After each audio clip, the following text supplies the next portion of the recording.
Good day, everyone. A happy Women's Day to all the women out there, not only in India, but across the world. We love to see you being healthy, hale and hearty, and giving your very best to your immediate family and, of course, the extended family as well, and your role in this world. So when we talk about your role in this world, your role in your family, we want to focus today on health, and that is concerned with our physical health. Many of us shy away to speak about it. Many of us don't want to address this issue. We want to suffer in silence, or we feel ashamed to open our mouths. Today, we are going to talk about vaginitis, if I'm getting that word right. So, will correct me if I'm wrong. We're going to discuss about vaginal infections, how one could overcome these challenges. Even to tell this word is quite difficult for me. Imagine there are so many other people who don't even know what are these terms. They suffer in silence and die in silence. So today we want to break that barrier and create awareness on this platform. With regard to Women's Day special, we have conducted the session and requested Sir to be here with us to share his expertise. So today he's going to tell us about the symptoms and about the treatment, the diagnosis, the various tests, the diets, and all of that we're going to get to know more about it. So join us to welcome our celebrity guest. And I'm sure you've guessed it right. He's none other than Dr. Sagar Pathak. He's here with us, joining us all the way from Pune, Maharashtra. He's a gynecologist and a sex therapist. So today we are going to derive a lot of knowledge from him with regard to our health, our personal hygiene. Good day, sir, and welcome to the session. Thank you so much for being here. Women's Day is important from a gynecologist point of view also because the topic that we are going to discuss today is regarding the vaginal health. And this is very, very important because many times what happens is that women do not talk about it. They, as you said, they suffer in silence because talking about their vaginal infection, their vaginal problems is something which we do not come out in the open. So this is a very good topic which I think we should discuss because it's not just important for the women, but it's also important for their partners as well. So both of them are going to be affected by this issue. So therefore, talking about the vaginal health, talking about the vaginal infection, it is very, very, very important. Thank you, Dr. Sagar, for being here with us. Thank you for enabling us to understand our body in a better way. Thank you for focusing on this topic called as vaginal health. So today we're going to discuss deeper what the different types of infections one could have, get or be affected with. So, doctor, the first question I'd like to put forth is like, what are the different types of vaginal infections one could contract or one could suffer from? The vagina has two types of organisms. One are the healthy organisms, which are essential for maintaining the acidic pH of the vagina. And these good bacteria, you can call them, they are something which help the woman not to have an infection. Because see, the vaginal end is open into the outside world. So it is very easy for it to get an infection. But these good bacteria are something which prevent the woman from getting an infection. But many times what happens is because of maybe bad hygiene, bad sexual habits, uh, this barrier is broken. And then the good bacteria which are there, they just vanish off.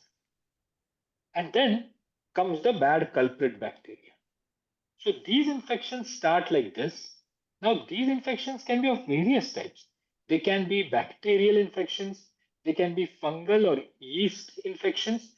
Just like if you keep a bread for a long time outside, you get that yeast infection.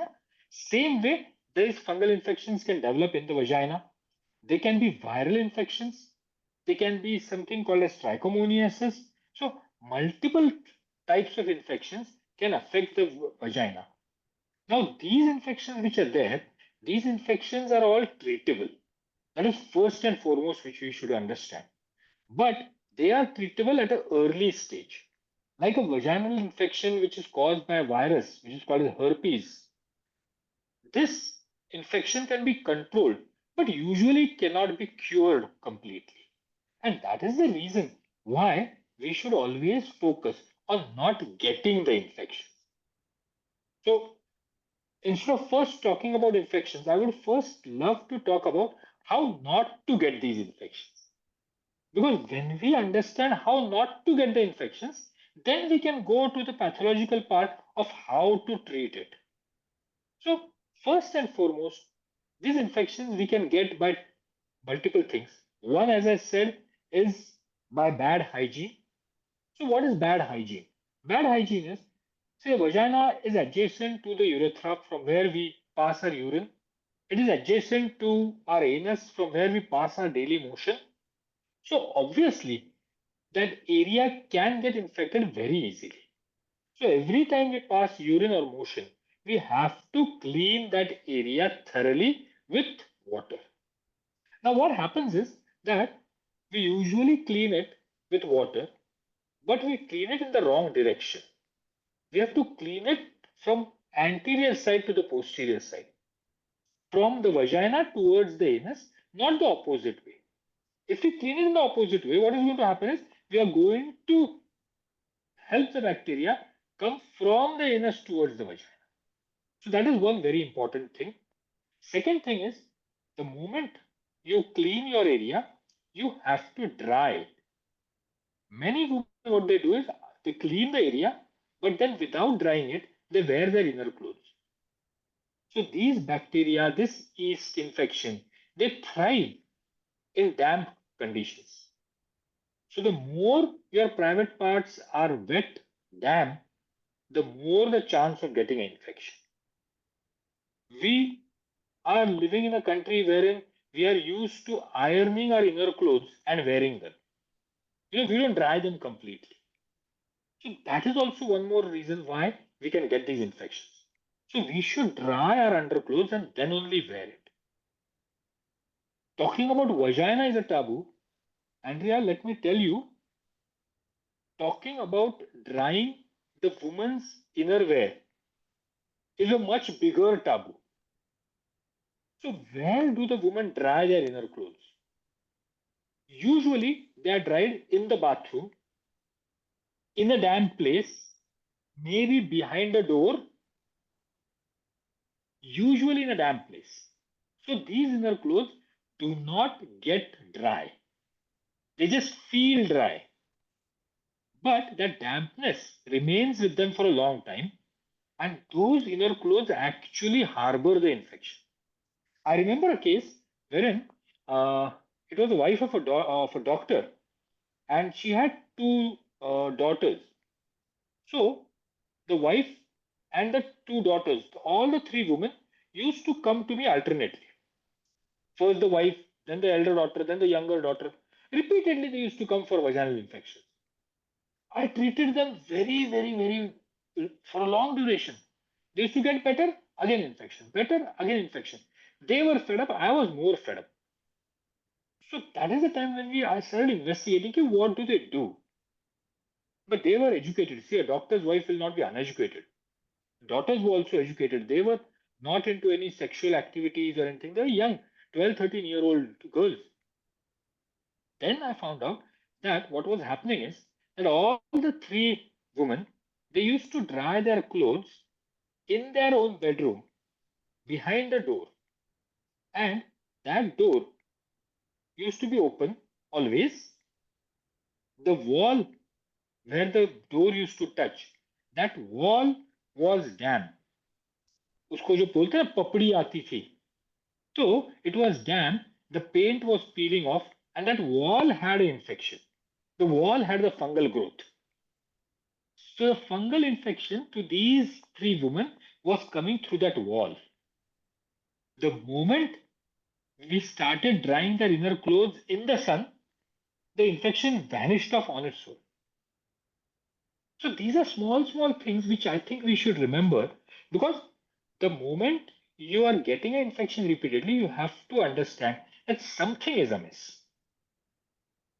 So drying your inner clothes is very important. Where you dry them, they should be dried in the sun. I remember I had gone to Singapore once, and in that country, there's a habit wherein they dry all their clothes outside their windows. There are some poles which they hang out of the window, and the clothes are hung on the windows to dry. See, Singapore is a very damp country with humid conditions. So they dry it outside their windows and I was surprised to find even women's innerwear being dried in that way for the entire public to see, for everyone to see. But see, that is what is important. That is what should be done. The inner clothes must be dried in the sun. Then only the dampness and the infection is going to go. So, this is one way which we should take care of our hygiene. The second thing is that we should not have unhygienic sexual activity. So, herein comes the male part. The many times the male thinks when a vaginal infection is there, na, it's a woman's problem. No, it's not. It's not. It is many times a male's problem. The man has to keep his private parts also clean. See, the bad part about it is that the man's urethra is a long tube. So, most of the times, a male is one who carries the infection, and it is the woman who is the sufferer. So, I have so many men coming to me, sir, you treat my wife, I don't have anything to do with it. It's not the case. It is, yes, an intimate partner issue. So, both of them have to maintain the hygiene. The men also have to clean their penis, they have to clean their private parts, they have to maintain a good hygiene, without which their partner is going to suffer from the infection. Now, usually, when the male has a infection, that is very severe. The wife always has it, but when the male has it, it is of a very severe degree. So, therefore, I always urge the men to maintain their hygiene. Because these infections, as we said, occur because of bad hygiene. Second is sexual activity, which is unhygienic. Especially if you are going to indulge in some different form of sexual activity, it may be anal sex or oral sex. Yes, you are going to expose yourself to an infection. So you have to be very careful when we are going to indulge in these types of different type of sexual activities. Third thing is, please avoid multiple sexual partners. Now, this is something which is very common nowadays in the younger generation, wherein they are having multiple sexual partners, many times unknown sexual partners. That is much more serious. Because what type of infections we are talking of now? We are talking about very simple infections just now. As we go ahead, we are going to talk about more serious infections. So these bacterial and fungal infections can be treated. What can't be treated is the viral infections. Like as I talked about herpes infection, or as we all know, the HIV infection or AIDS infection. So that infection are something which are life threatening. So therefore, please avoid multiple partners, avoid partners whom you don't know. You have to be very careful in choosing your partner. Always observe your partner whether he has any infection, and if he has, avoid having any sexual contact. So, we talked about hygiene of both, we talked about the sexual activity. The other thing becomes is your own immunity. So, many times when you have an infection somewhere, like you have a very bad cough or cold, or you have a severe pneumonia, your immunity goes down. And when your immunity goes down, you can get a vaginal infection very easily. So you have to maintain your health, overall health, to avoid these infections. And one more way of getting these infections is if you have some diseases, like if you have a raised blood sugar or a diabetes, or you have some kidney issues, then these infections, we call these fungal infections as opportunistic. They are opportunistic infections which come to you when you are low and down. When you have low immunity, you have diabetes, these infections will attack you like anything. Take care of your overall health. That will help us to avoid most of the infections. So these are a few points which I think every woman should understand, should estimate, and should follow in her daily routine so that we do not get infection.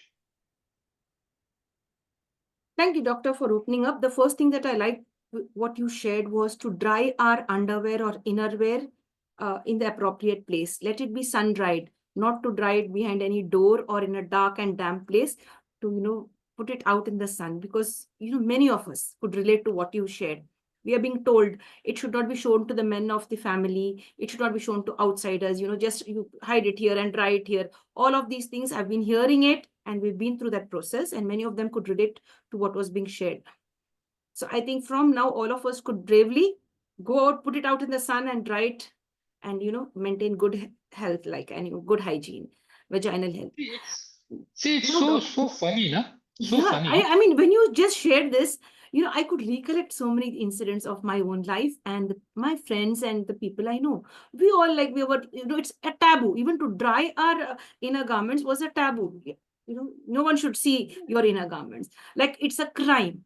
But today, when you But then opened up and shared this, it's really a good feeling that we are responsible for our inner clothes to be dried out in a right way. Over to you, sir. but then but then the women of the house dry the men's underwear outside in the open. That is okay. So how can that be okay? So that is the reason why the men do not get that infection very easily. And in fact, it is harming the woman because the men are not getting the infection and they are thinking it's a woman's problem. I am not concerned with it. Very true, sir. Now, doctor, see, I'd like to bring a case study to your notice. A particular young mother was constantly suffering from severe itching whenever she had a sexual activity with her husband. Okay? When they had the union, just after that, she would suffer from unbearable itching. And she had no contact with the outside world. She was a very devoted wife, a housewife at home. And she never opened her mouth and said it to her husband also. But he was the one having multiple partners outside, and she didn't know about it. And she was suffering silently. So then, when we were having a discussion, she opened up and she shared. After 3 or 4 members sharing in the team, then she opened her mouth and said that she also is suffering something like this, and in fact, very severe. And then afterwards, things started to be more clear. She was not the one who was responsible for what she's suffering from. It is from her partner. The day she did not, come in contact with her partner, or the days that she was away from him, those days she was very, very healthy. So usually, as you said, mostly the men transfer these various infections to their spouses or their partners. So thank you for sharing all of that. Now, how could we avoid this, or what are the suggestions that you could give? Like, or what is the suggestion you can give all the male members when they indulge in a sexual activity with their spouse or partner, or it could be anybody? Like, they should not cause pain to others, because women never open their mouth. No matter how much they are suffering, they suffer in silence. 99% of the women, if I'm not mistaken. Over to you, sir. This mentality should first change in the woman because happens is whenever the woman has a problem after a sexual activity, she doesn't voice it. The fear is that how can I voice my pain to my own partner? It is not a good thing to do. But actually, it is wrong because what the woman is doing is she's harming herself, and in the long run, she's harming their own relationship. So, the change should begin with the woman.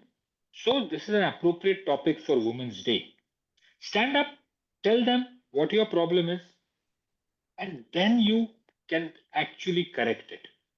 Many times, the men do not know that the woman has a problem. If they don't know that she has a problem, how do you expect them to help you? Because as I said, men usually are the carriers. They are not the victims or they are not the sufferers. So always we should think about starting with the woman. The woman should voice her concern. And then I've had so many couples come to me, where the male comes to me and says that my wife is not interested in having a sexual relationship. She avoids it. I don't know why she avoids it. She doesn't like it. She says, no, I'm not happy. I don't want it. I'm more into God nowadays or whatever, something. But the real reason is that she has pain, infection after the union, and that is the reason why she actually tries to find multiple reasons to avoid it. It's not that she is doing it on her own, but she is avoiding it just to prevent the pain. So, whenever a woman says such a thing repeatedly, that I'm not comfortable, I don't want to have a sexual activity, please ask her regarding her issues. Let her open up, give her the comfort, give her the support so that she can open up, she can tell you about the problem, and you can correct that problem. Don't be afraid to ask your wife or your partner about her vaginal health. So that I think should be the take home lesson, that you should be attentive to your partner. If at all your partner is having some infection, you can not only take her to a doctor and get it treated, but you can also comfort her. You can also have a sexual activity by using something. Like a condom is a very good method to use when you're having an infection and you don't want to transfer it to your partner. Men also should be aware of their own hygiene. If they have some fungal infection or some other infection, they must use a condom before they have intercourse. Unfortunately, as you said, in our country, it is the males who have multiple sex partners, which is common. But women having multiple sex partners is not uncommon.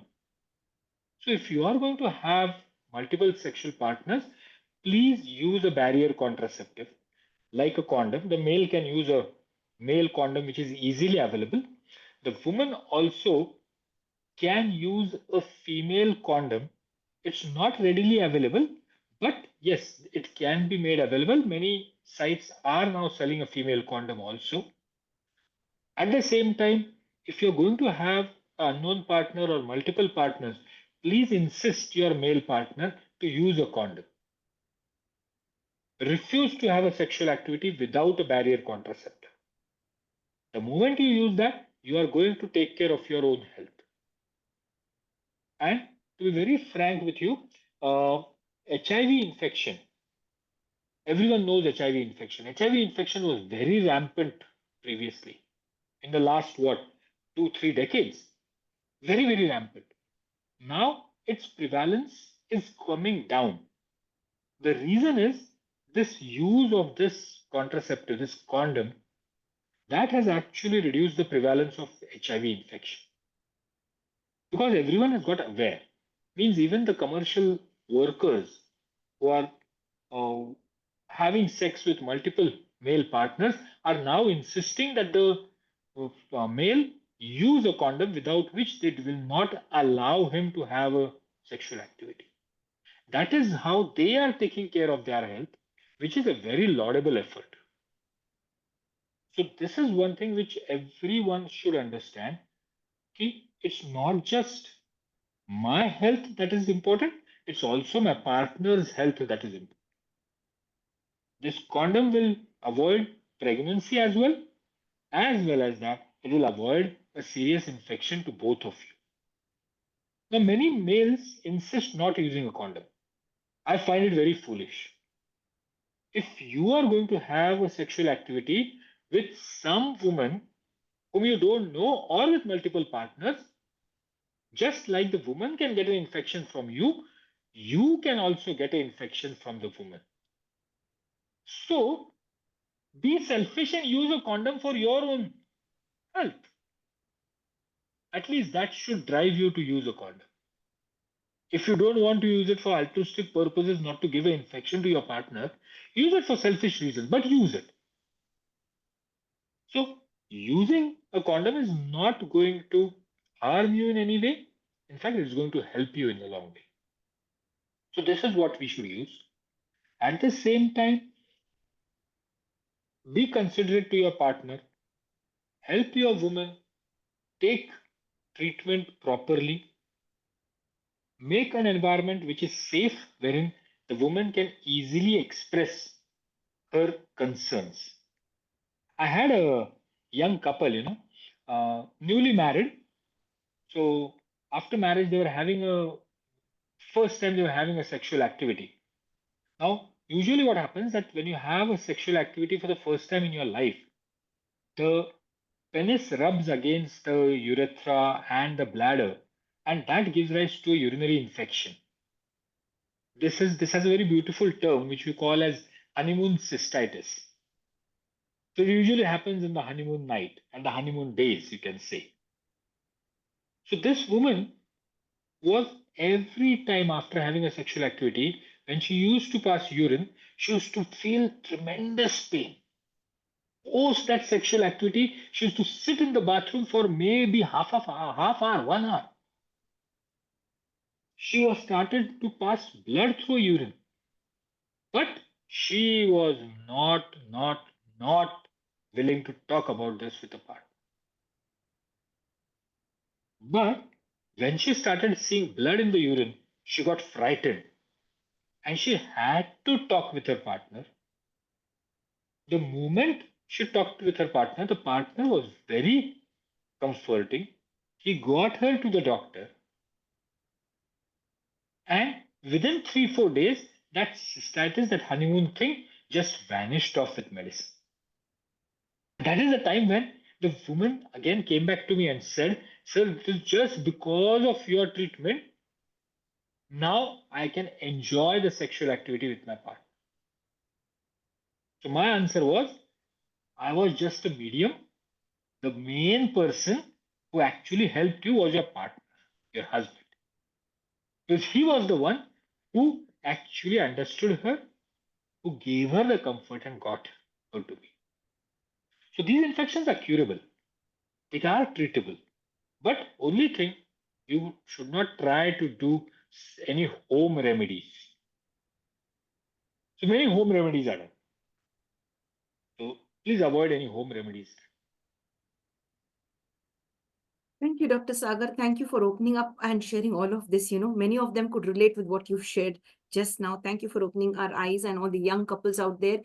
You could just take care of one another. Take care of each other and save, each other from more pain and more suffering. Be loving to each other. And if at all anything goes wrong, always meet a doctor or a specialist where they can help you. Now, Dr. Sagar, what I'd like to bring to your notice is many of the women would not want to share this, but I'd like to openly share this out. Foul odor coming out from their vagina. They wouldn't want to speak about it. So can we talk about this? What is the reason for foul odor coming out from your vagina? Just so let's start about what is normal. Okay. The vagina usually has a discharge. Many women will understand that yes, the vagina will have a discharge once in a while. It usually increases during your ovulation period, it increases before your menses, it increases after your menses. But that discharge which is there is usually white. It does not have any odor. It has a particular odor, but it is a very normal, natural odor. It doesn't give any rash. There is no itching. It is not harmful at all. But the moment an infection sets in, this vaginal discharge changes drastically. It will start with its color. The color can become greenish, it can become yellowish, it can become dark brownish. It will start emitting a very fishy and a very bad odor. This is basically a fishy odor. Sometimes it is so bad that if it is left untreated, the person sitting next to the woman also can have a smell of it with her clothes on. It can be that bad. So it starts emitting an odor. Going further, this infection discharge will cause rashes. It will make the whole area red. There'll be small papules all over. There'll be lot of itching because of that. The whole area will become infected and it will become inflamed red, like fiery red. wherein you can't even touch it. The moment you touch it, you'll feel a stinging sensation. So that can happen. Then, if it progresses further, you can have burning when you are passing your urine. You can even have blood in your urine. You will have a constant desire to touch your private parts and scratch it so badly that I've seen so many women come to me with injuries on their private parts because of scratching. So these are the things which happen with an infection. The more severe it is, the more severe the complaints. But remember, many women also come to me with a normal discharge. Why? Because Google cannot differentiate between a normal discharge and a infected discharge. Many women think that the normal whitish discharge, which doesn't give rise to any symptom, is also abnormal. No, that is a normal discharge. Remember, the vagina is a mucus thing. Just like your mouth has a lining which also secretes your saliva and everything, the vagina cells are also the same. So they will also secrete something. So that secretion is normal. So that is not abnormal secretion. So don't try to treat a normal secretion. Many women come to me and say, yeah, this is the discharge which I'm having. It's not getting in pain, but I don't want to have it. No, you can't. Just like you pass mucus through your nose almost every day, same way you'll pass mucus through your vagina many a times, especially during your ovulation time, before your periods, after your periods. So don't try to treat a normal discharge. Like you said, if it has a bad odor, it has all these rashes and itching and urinary problems, then yes, it needs to be treated ASAP. And these things, if left untreated, can actually travel right into your uterus. And that can give rise to a lot of infection in your uterus and also inside your tummy. Because the uterus is connected with the fallopian tubes with the tummy inside. So don't at all disregard the infection. Treat it at an early stage so as to avoid further complications. These infections can also give rise to blockage of tubes. So I've seen many women who come to me with infertility, not able to conceive, and the reason is getting an infection, not treating it, that infection traveling up and blocking her tubes. Very unfortunate thing, but once the tubes are blocked, there is very little chance for the woman to conceive naturally. So therefore, you have to take care of your health. Thank you, doctor. Thank you for sharing all of that. That's really nice to create awareness on the platform. An eye-opener for many of us who don't speak about this taboo topic about vaginal health. Now, doctor, I'd like to bring to your notice about the health, the vaginal health of women just after childbirth. How one could maintain, themselves in a very, hygienic way just after childbirth. I mean, everyone could relate that to our mothers, like if they've had a vaginal delivery, it's something we need to take care of. So, if you can share what are the risks that involved, just after childbirth, what are the various precautions one need to take and maintain good vaginal health? Over to you. See, pregnancy and delivery. These are states where the woman is the most vulnerable. Her immunity is low, her body has changed, so there is less uh, antibodies to fight against infection. So, getting an infection is very common during pregnancy and after childbirth. So, you have to maintain this hygiene much, much, much, much, much more than in a normal case. Because during pregnancy, also, if you are going to have unprotected sexual activity with your partner, you will stand a chance of getting an infection. Obviously, abstinence or not having a sexual activity is the best way to avoid this infection during pregnancy. But if you're going to have it, be sure that your partner doesn't have an infection, or be sure to use a condom, or be take care not to have a penetrative sex, but you can have other forms of sexual activity. That is one way. When you have a vaginal birth, many times what happens is that we give a small cut on the vagina to help the baby deliver. So at that time, obviously, the vaginal flora changes. All the bacteria which are there, they change. For the good bacteria which I was talking of, for them to come back, it will take some time. The woman is vulnerable, the immunity is low, so obviously the woman will take some time to recover. So she has to be extra cautious because many mothers are so busy with their children, they even don't find a time to have a bath, which is very wrong. You have to keep your private parts and your whole body clean. Though you may be tired from breastfeeding and taking care of the baby and everything, still you have to maintain your hygiene, especially after a vaginal birth, so that you don't get a vaginal infection at all. And that is good for the baby also. Because if the woman is not maintaining her hygiene, the baby who's in very close proximity with the mother will also get an infection. You have to take care of your body. That is a very vulnerable part. Now, some women follow some very stupid home remedies for these infections, especially during pregnancy and post delivery. They do something called as douching.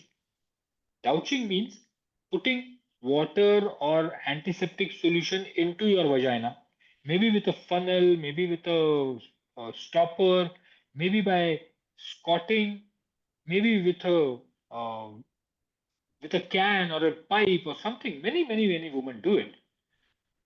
That is not good because what you are going to do is you are injecting non sterile things into your vagina. So you are introducing bacteria. Secondly, you are not cleaning the solution. That is not sterile. Thirdly, what you are going to do is by washing or douching this intimate area of yours, you are driving the healthy bacteria out. So good bacteria out, bad bacteria in just because of you. So do not do douching. Douching is not a good and a healthy practice to do. Do not uh, keep lots of hair on your private parts. The hair should be trimmed. Another thing of this keeping this hair short is now many women shave. And that shaving is something which they do very aggressively. How aggressively is that they literally take off the epidermis or the upper layer of the skin when they are shaving because they want it absolutely smooth and shiny. That's wrong. That's absolutely wrong. If you want to shave, it should not be skin deep. Let some hair be. Let some length of the hair be. Do not shave it skin deep. Do not shave it multiple times. It should be one stroke and stop. You should trim it. Trimming is a very good way. Some hair removal creams some people use.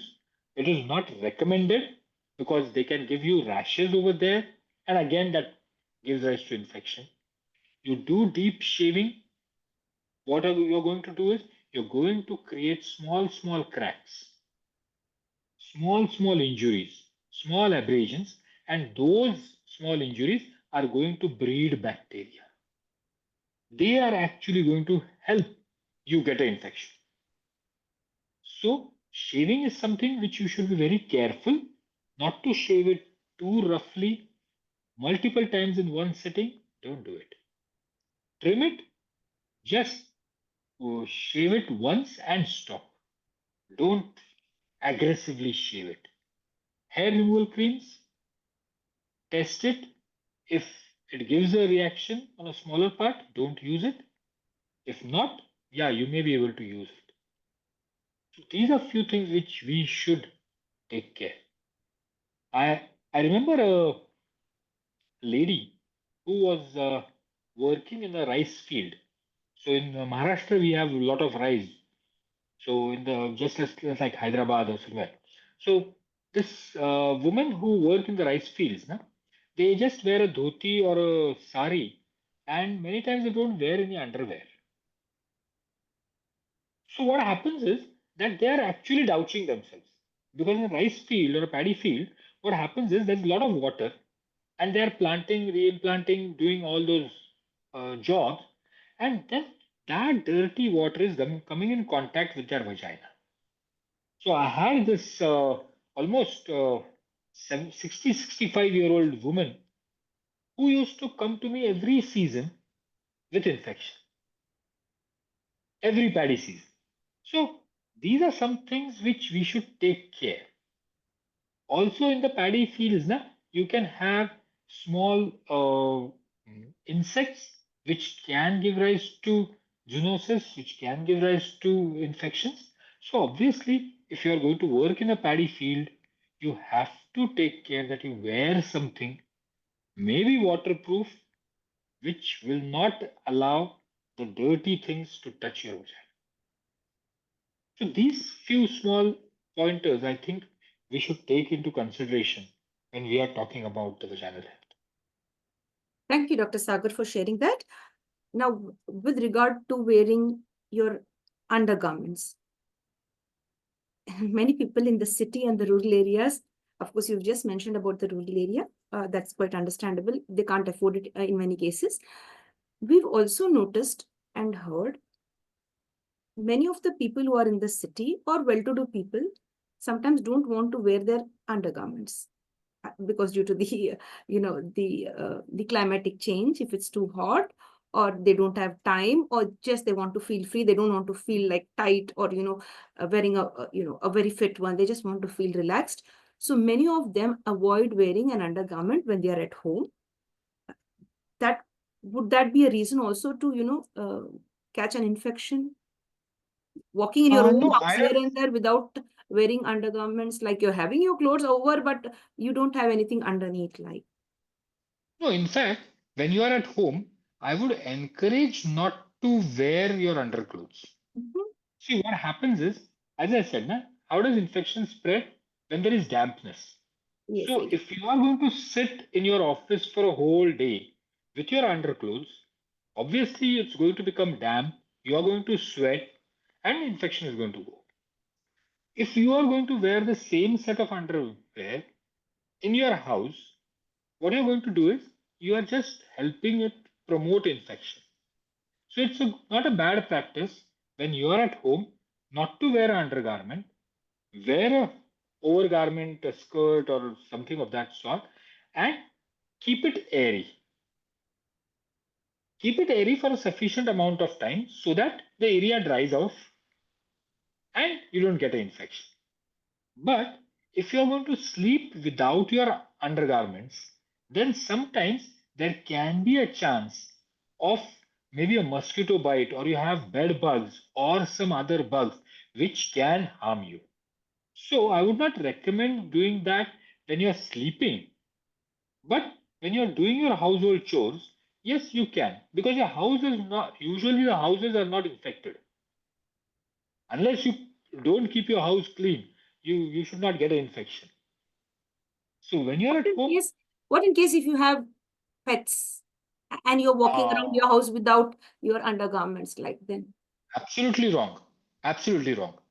Pets, I've seen so many pet parents getting this infection.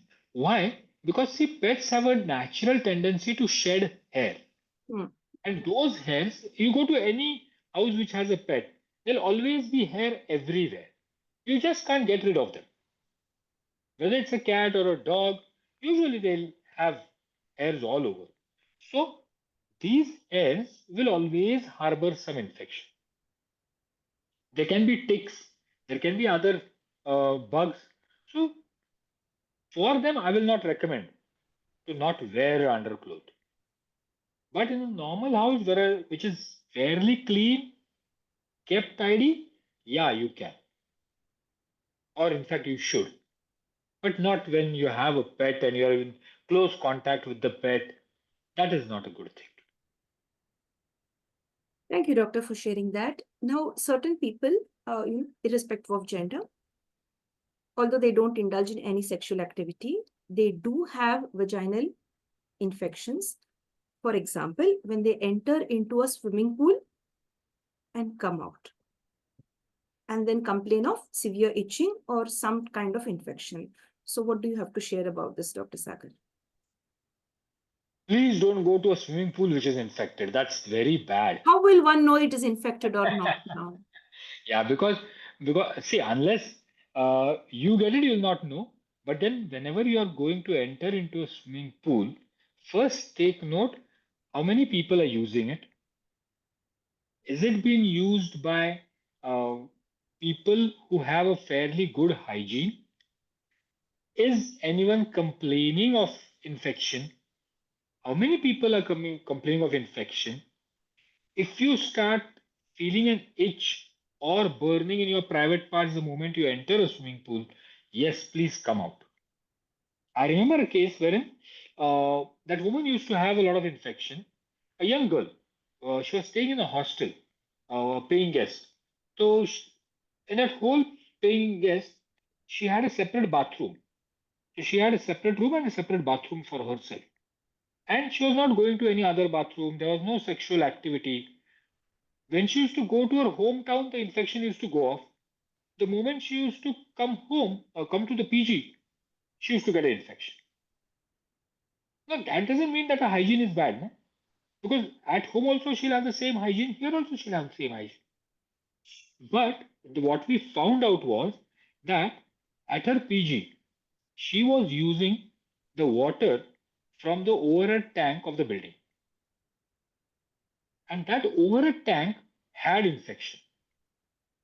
So many women in that building were suffering from vaginal infections. So what we did was we cleaned the water tank. The moment the water tank was cleaned, all the women were very happy and enjoyed. How did I find this out? Because I got 3 or 4 patients from the same building. That is what led to my curiosity. Now, if only one of them would have come to me, I would definitely not have found the reason. But when two, three, 4 people from the same building came to me, I obviously had some doubt of something going on. So, this is what you should avoid. That doesn't mean that women should not swim, but if at all multiple people are having the same problem, or you are having the same problem, occurring from the same area or the same pool or the same building, obviously we will have to investigate it. And that is the reason why we should keep an open mind to the issues that are coming, to the people that are suffering. And the most important thing, like we started with it, the woman must open up. Yeah. Thank you, doctor. Thank you for sharing that. Now, doctor, a very important question. I think many could relate with this. We have technology at its highest level. We have reached, a fair amount of innovations and inventions with regard to the transport system. It could be the roadways, railways, and airways, and hence comes the public uh, washrooms or restrooms, etc. Now, even if you don't indulge in a sexual activity with XYZ, either with a single partner or multiple partners, but still you are being infected, your vaginal health is, in danger, or you're suffering from some vaginal infection, just because you entered into a public space or a public lavatory, or maybe while traveling, air travel or by train, or use a public restroom.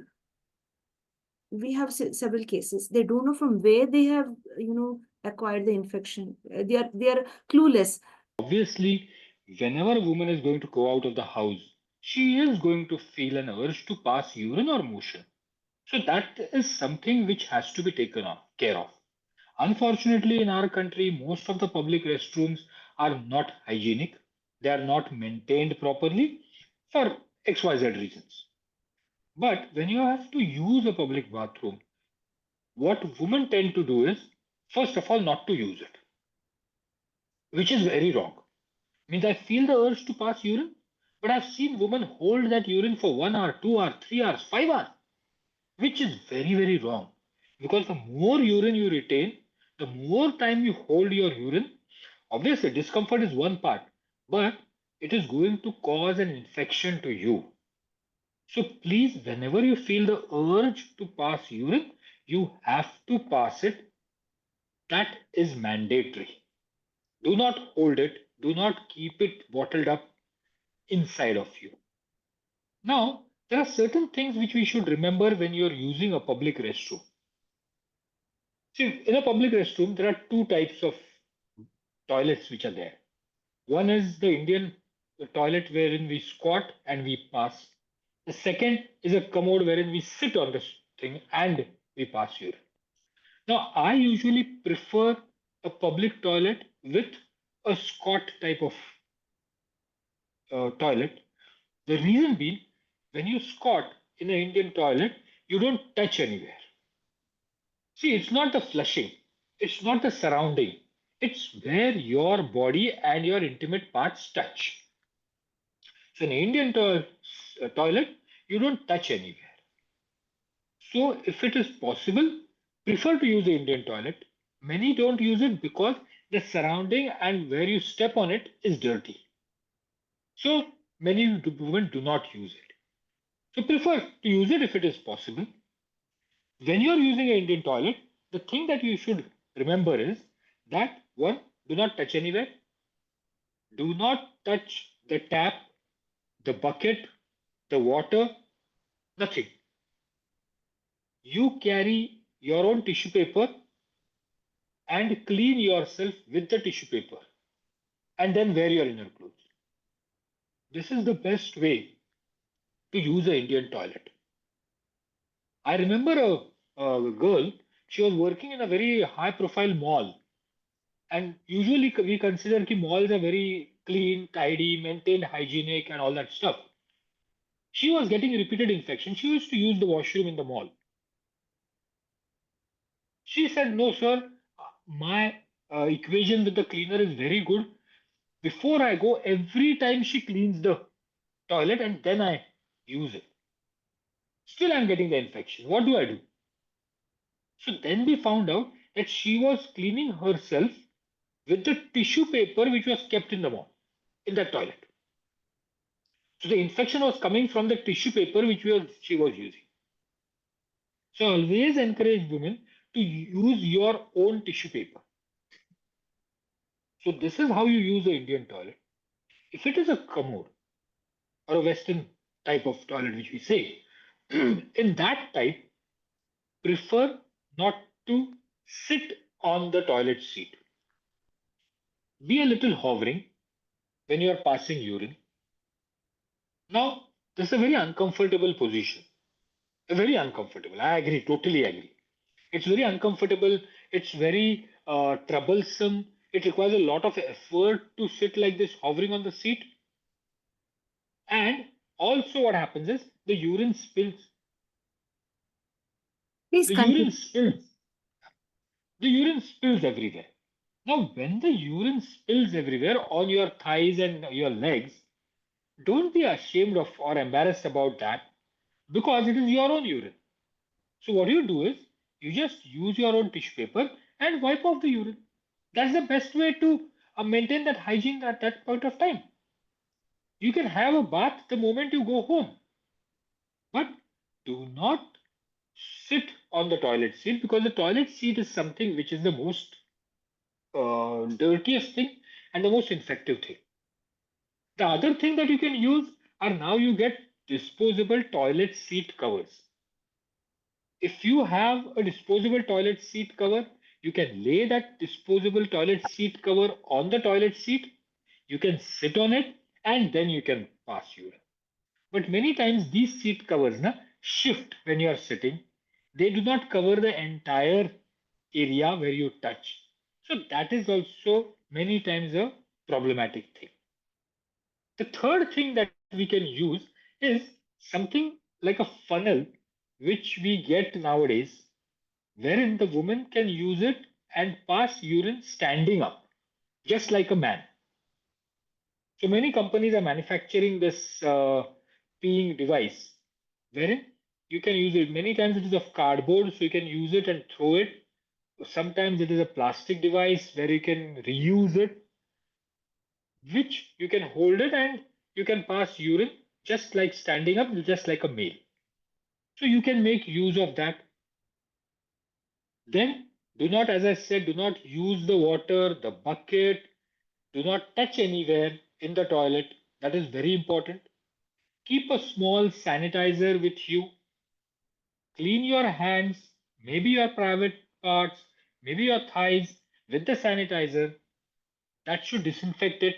By invest in a good sanitizer so that all the infection which you are carrying just goes off. So these are few ways wherein you can use public restrooms without the fear of infection. And that is how, if you use them, then I don't think you'll need to hold in your urine for a long period of time. You've shared so much with us, and there's the one that you just shared just a minute ago. Like you can stand up also and you can urinate just like the male members.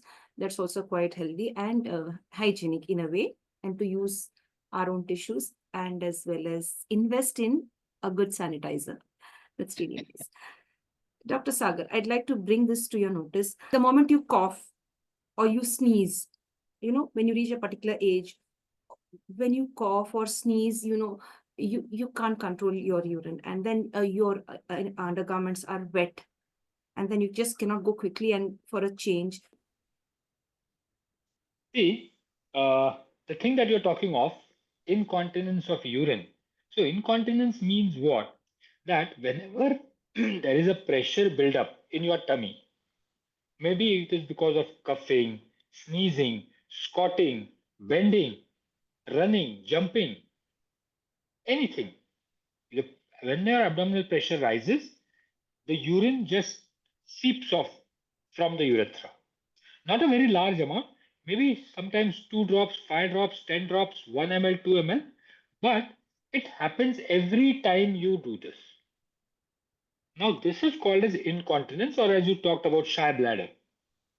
So, this is a cause for infection because obviously your undergarments are going to be always wet. The urine is going to be remaining over there.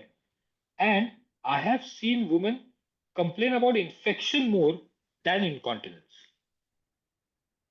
So, as a gynecologist, I have to check whether they have this incontinence of urine because that is very, very important.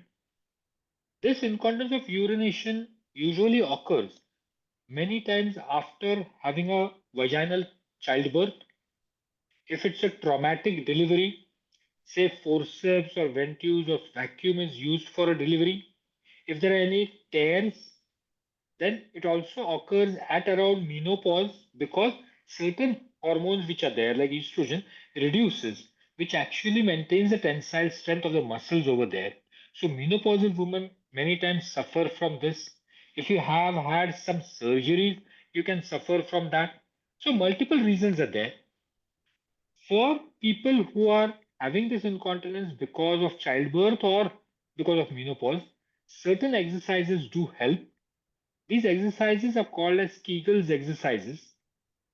Let me repeat it once again. It's called a Kegel's exercises.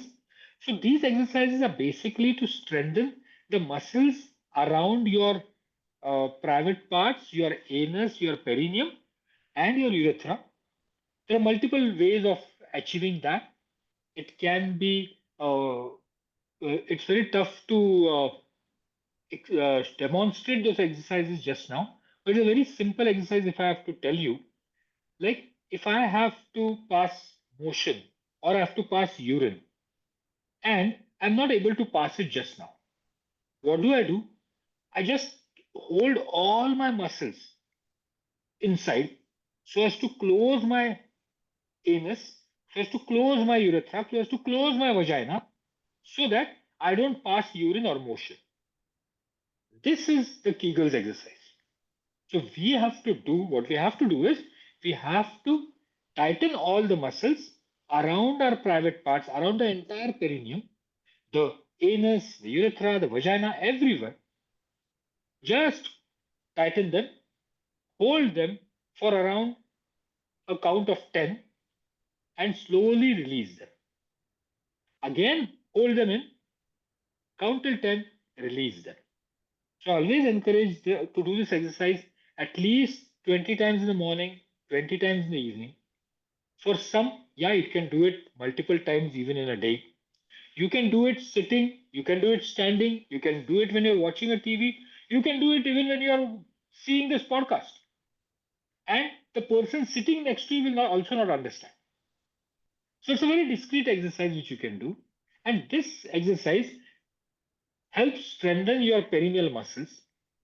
These muscles in turn prevent your stress incontinence. But even after doing these exercises, if your stress incontinence is not getting corrected, you have to see a doctor because that is very important to correct this. Now, this correction can happen because of certain medications also, or we can do some surgeries also for this incontinence. It depends on the degree and the grade of the incontinence, but accordingly, if we treat it, this can become totally curable. So, incontinence of urine is a very, very serious issue. Don't take it lightly. If you have it, report it to your doctor. He will suggest ways to strengthen your pelvic muscles. Don't be afraid of surgery first. That if you do, I think this problem of being shy with your bladder, I don't think it's a shy bladder. It's you being shy with your bladder. That syndrome will vanish off. Thank you, doctor, for adding a little humor to that. Thank you so much. And thank you for the knowledge and information you've shared. Dr. Sagar, today we'd like to know more about UTI, urinary tract infection. Many of us suffer from it. I've also been suffering from it, and I'm sure many of the people out there could relate to what I'm seeing. So how can we maintain good vaginal health and, of course, be away from, acquiring UTI? Over to you. See, uh, the urethra or the place from where we pass urine is very close to the vagina. So if you have a vaginal infection, if you leave it untreated, it can go into the urinary tract. And that way you can get a urinary tract infection or a UTI. That is one way of getting it.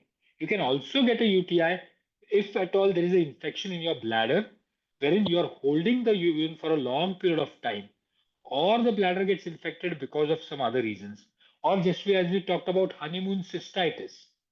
Like because of sexual activity, the bladder gets irritated, the urine gets irritated, there can be a infection in the bladder. So multiple ways of getting the urinary tract infection. What we need to do is, yes, maintain a good vaginal hygiene. Secondly, drink plenty of water. Have citrus fruits like lime, oranges, cranberry juice. They say is a good thing which helps it. But remember, that is not the treatment. Many people say, ki, I take cranberry juice and still I'm getting an infection. No, it is just to relieve the symptoms, the pain, the suffering that you're having from the urinary tract infection. So you can have these remedies, especially in a country like ours where there is a lot of temperature variations. There's a lot of heat. And with the summer season coming up, obviously many of us are going to suffer from urinary tract infection because we are going to drink less water. The urine is going to become more concentrated. We are going to roam around in the sun and the urinary tract is going to get infected. So please take care that if you're out in the sun, you have to maintain your hydration. And that hydration should come from natural sources, not artificial sources like cola or something, because they are going to dehydrate you more. So, natural sources means one is water, it can be fresh fruit juices, especially citrus fruits, it can be like buttermilk, it can be milk, it can be from coconut water. So, all these sources which are going to hydrate you, they are going to prevent your urinary tract infection. many of the women wouldn't feel comfortable visiting a male gynecologist. And earlier there were no female gynecologists. I think many years ago. Of late, we have like many of the female members coming forward into the medical fraternity. Can you just ask women to overcome that fear and meet the right kind of gynecologist, irrespective of gender? Because you're one, well-established gynecologist, and you have a lot of knowledge, and you have genuine information about the various aspects connected to women's health and all of that. So I want you to break that fear, or create awareness and say it's okay to visit the right kind of male gynecologist, to meet the right kind, or to seek treatment from the right kind of male gynecologists. Over to you. So let me put you a different question. A field like orthopedics, wherein you treat the broken bones and everything, yeah, that field was considered a male dominated field for doctors, right? Why? Because it involved a lot of physical strength to set the bones and everything. Nowadays, many women are entering that field. So, would you question yourself as a male that should I go to a female orthopedic or no?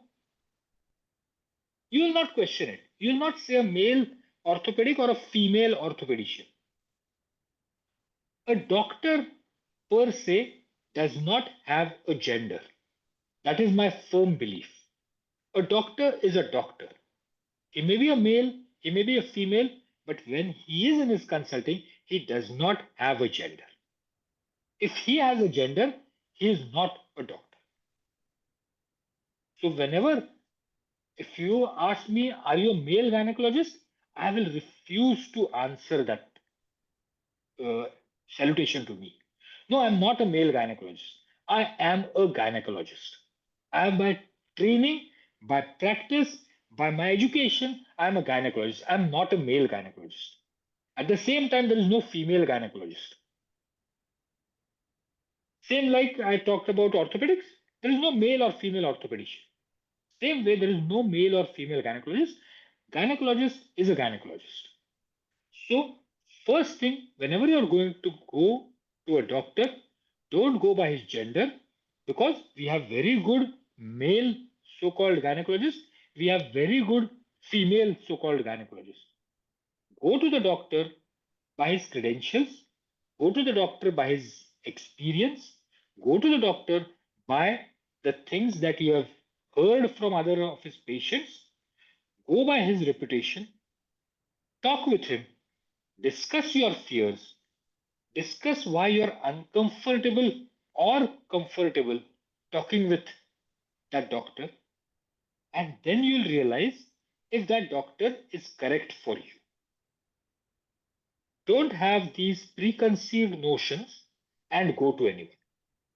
Because in my 25 years of practice, I have never ever seen a doctor exhibiting his gender in front of the patient, maybe a male or a female. To us gynecologists, female patients come, we check their husbands also. So, is it that the husband of the female would not go to a so called female gynecologist? No. Same thing applies for everyone. So, doctor doesn't have a gender. Let's not put the gender divide in the doctor thing. Check his education, check his experience, check his reputation, and talk with him. If you get comfortable, that doctor is good for you. I think I have answered that very firmly. Yes, doctor. Thank you, Dr. Sagar, for sharing that. That's really nice. I think today you've, broken that barrier or the preconceived notions that many of us have, like visiting a male gynecologist or visiting a gynecologist of the opposite gender is quite embarrassing, and you cannot be free enough to share. Even if they agree also in one way, even if the particular patient, the woman agrees to meet a gynecologist of the opposite gender, her family members will stop her. Because I have seen in many cases, they let the woman die struggling, giving birth to the child. than calling a doctor of the opposite gender to take care of her. Like we've heard many cases like this in the rural parts of India, and even in the urban areas also, certain conservative families, they do want a female doctor to attend to the patient. So thank you for opening that. Like, being a doctor is like not specified to any gender. It's just service. Dr. Sagar, we'd like to know about the diagnosis, the investigation into the vaginal health of women, and as well as the treatment. Over to you. See, the diagnosis most of the times is a clinical diagnosis by seeing the color, the odor, the texture of the discharge, the rash, the pain that she has, the degree of severity, everything can be judged by clinical examination. Then what we do is to collaborate that clinical diagnosis, we can do certain tests. In those certain tests, we can do some urine examination. We can take the discharge and check that discharge. We can do some blood investigations to actually identify whether that woman is having some other infections.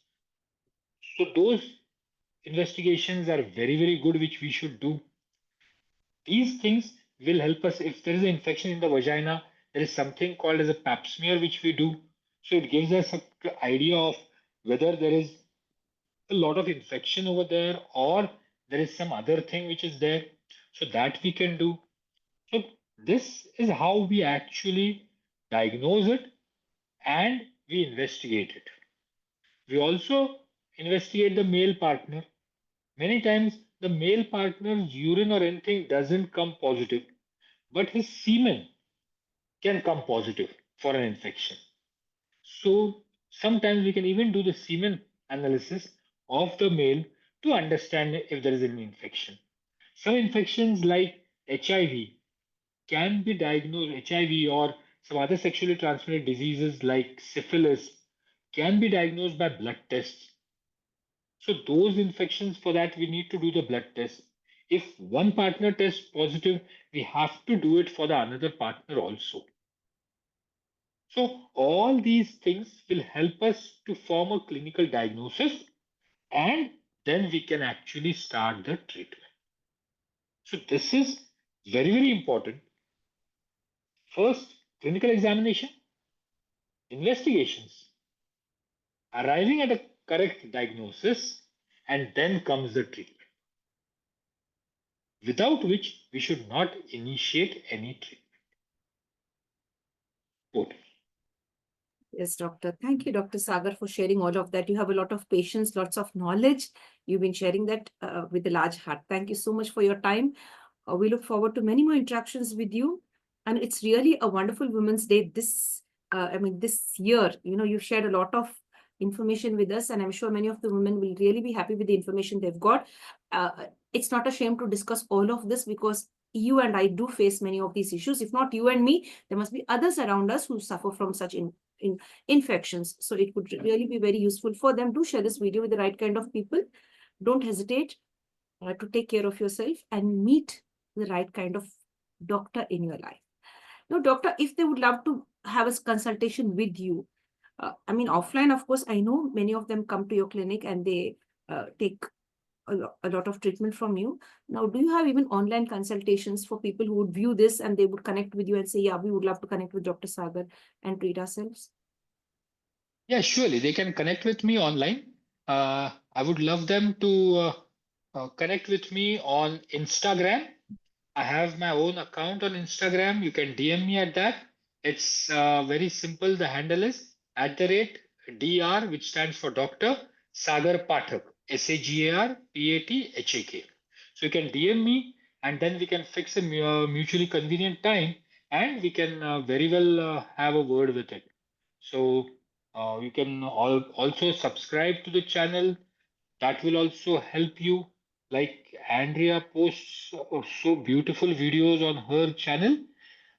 I usually post talks about sexual counseling and gynec health. So definitely that way we can connect. Thank you, doctor. Thank you so much. Lots of love to you and lots of respect to you. Thank you. From all of us, from the entire team, thank you so much. Stay connected, stay blessed, and more power to you. And there must be, what I would like to just share towards the end is we would love to see many more Dr. Sagars in future as well. Many of them should come out and, take part in what you're doing and serve the nation, not only the nation, the entire world. Be brave enough to connect with those topics when other men feel it a taboo to speak. You're brave and you stand like a shining star amongst all of us. Yes. No, one last thing which I would tell na, is I really admire you and I really request all the viewers to subscribe to this international Fab Talks because the talks are really fabulous. So, congratulations to you and please keep doing the good work. Let many more get connected to you for a wide variety of knowledge from wide variety of topics. Thank you for being a fabulous talker. Thank you so much, Dr. Sagar. Thank you so much for encouraging me on this platform. Thank you so much. It's a pleasure to have you here, and thank you for being a great human being. God bless. So, my dear friends, do share this video with the right kind of people. You never know who may be interested, whose life you could save. This video could save somebody's life or save that embarrassment which they face in public spaces, in their own families, between their partners. Let them have that awareness that their health matters, especially their vaginal health. Of course, for men also, it's with regard to their health as well.